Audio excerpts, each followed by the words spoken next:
नमस्कार दोस्तों। भ्रष्टाचार विरोधी लहर पर सवार होकर आया एक मुख्यमंत्री अरविंद केजरीवाल एक धूर्तता की मिसाल बन गया है भारत की राजनीति में। वो एक बार फिर से लोगों को मूर्ख बनाने निकल गए हैं। यमुना तो साफ हुई नहीं, दिल्ली तो पेरिस बना नहीं, लेकिन अरविंद केजरीवाल खुद पेरिस में जाकर रहने लायक बन चुके हैं। उनके महल पेरिस जैसे बन चुके हैं, उनकी गाड़ी जो है वो बहुत बड़ी हो चुकी है।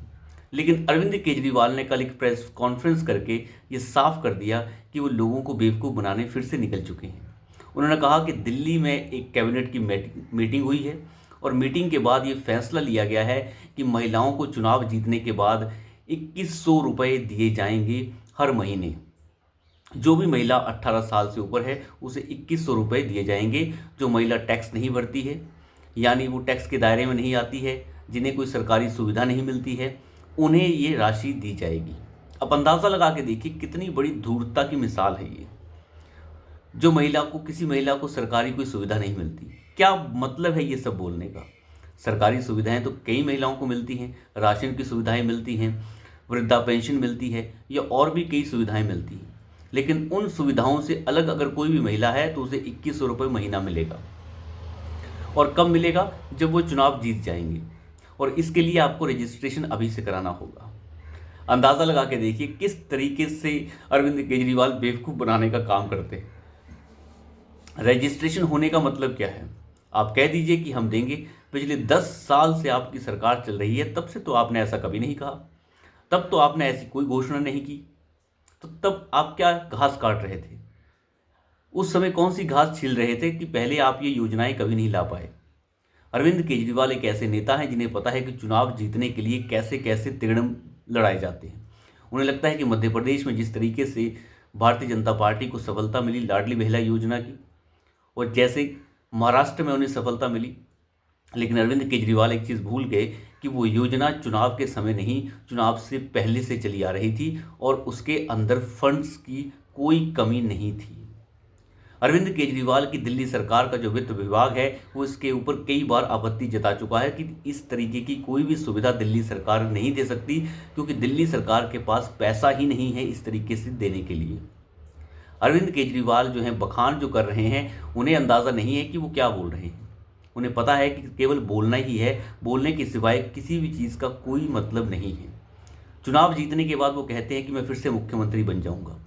कैसे बन जाओगे मुख्यमंत्री? फिलहाल मुख्यमंत्री क्यों नहीं हो? फिलहाल मुख्यमंत्री इसलिए नहीं हो कि सुप्रीम कोर्ट के निर्देश के अनुसार आप मुख्यमंत्री नहीं बन सकते। आप किसी तरीके की कोई भी मीटिंग में शामिल नहीं हो सकते। आप जो हैं सचिवालय नहीं जा सकते। तो अंदाज़ा लगा के देखिए चुनाव जीतने के बाद वो मुख्यमंत्री दोबारा कैसे बन जाएंगे। लेकिन वो तो बातों के खिलाड़ी हैं, धूर्तता की मिसाल हैं। वो कुछ भी कह सकते हैं और कुछ भी कर सकते हैं। जनता का बेवकूफ़ बनाना है। शराब की बोतल के साथ एक बोतल फ्री देने का जो कांड अरविंद केजरीवाल ने किया है, और जिस वजह से वो जेल में रहकर आए और अभी बेल पर बाहर चल रहे हैं, हालांकि अभी उनका आरोप सिद्ध नहीं हुआ है, लेकिन वो बरी भी नहीं हुए हैं। इसलिए अरविंद केजरीवाल जो हैं अब नए तरीके ढूंढ रहे हैं चुनाव जीतने के। हालांकि वो घबराए हुए हैं।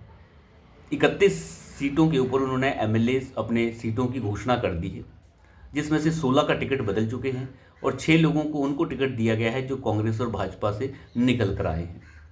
तो आप यहीं से अंदाज़ा लगा सकते हैं। मनीष सिसोदिया के टिकट को बदल दिया गया है, जगह को बदल दिया गया है। पड़पड़गंज विधानसभा से अब वो इस बार नहीं लड़ेंगे। क्यों नहीं लड़ेंगे? क्योंकि चुनाव जीतने की जो एक आस होती है वो खत्म हो चुकी है। अरविंद केजरीवाल ने खुद का अभी तक टिकट घोषित नहीं किया है। क्या घबराए हुए हैं वो? यहीं से आप अंदाज़ा लगा सकते हैं कि अरविंद केजरीवाल के दिन अब लद गए हैं।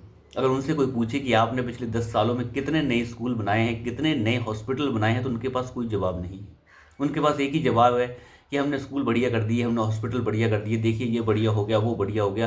क्या बढ़िया हो गया वो तो दिल्ली की प्रदेश की जनता तय करेगी। लेकिन केजरीवाल के लिए सबसे अच्छी बात यह है कि सामने जो पार्टी खड़ी है, जिसे भारतीय जनता पार्टी का नाम आप दे सकते हैं, वो बहुत ज़्यादा कमज़ोर है दिल्ली के अंदर। इसी कमज़ोरी का फ़ायदा अरविंद केजरीवाल बार बार उठा रहे हैं। हालांकि दिल्ली की भाजपा इकाई इतनी कमज़ोर है, लेकिन इसके अंदर केंद्रीय नेतृत्व क्या छौका लगाएगा, ये आने वाले समय में देखने को मिलेगा। लेकिन फिलहाल यहाँ से पता साफ चलता है कि दिल्ली की भारतीय जनता पार्टी की इकाई बहुत कमज़ोर है और उसका फ़ायदा अगर केजरीवाल उठाना चाहते हैं तो वो उठा सकते हैं। लेकिन ये चुनाव दरअसल केजरीवाल के सामने भारतीय जनता पार्टी का नहीं है। एक बात यहाँ पे और भी है कि दिल्ली की जनता क्या चाहती है। दिल्ली की जनता अगर केजरीवाल को हटाना चाहती है तो वो उसे हटा ही देगी, चाहे उसकी जगह फाइट कांग्रेस और भाजपा में ही क्यों ना हो जाए। और कुछ लोग तो ये अंदेशे लगा रहे हैं कि अरविंद केजरीवाल दिल्ली विधानसभा के अंदर कांग्रेस पार्टी के साथ समझौता कर सकते हैं। और अगर ये होता है, 10 से 20 सीटों के ऊपर भी समझौता होता है, तो आप मान के चलिए कि केजरीवाल ने ये अंदेशा लगा लिया है कि चुनाव जीतना बहुत मुश्किल है। हालांकि हम ये नहीं कह रहे कि वो चुनाव नहीं जीत सकते, लेकिन बड़ा मुश्किल दिख रहा है। हो सकता है वे चुनाव जीत जाएं, ये तो जनता और मतदाता तय करेगा। लेकिन आने वाला समय केजरीवाल के लिए बहुत मुश्किल है, ये सामने दिख रहा है। महिलाओं को हम 2100 रुपये देंगे, लेकिन आज तक कभी दिए नहीं। बिजली का बिल हम फ्री कर दिए हैं, लेकिन किसी का फ्री हुआ नहीं। पानी हमने फ्री कर दिया है, लेकिन पानी पहुंचता ही नहीं, कीचड़ पहुंचता है। तो आने वाला समय केजरीवाल के लिए कैसा होगा, ये अंदाज़ा लगाना ज़्यादा मुश्किल नहीं है। तो अभी के लिए इतना ही। धन्यवाद।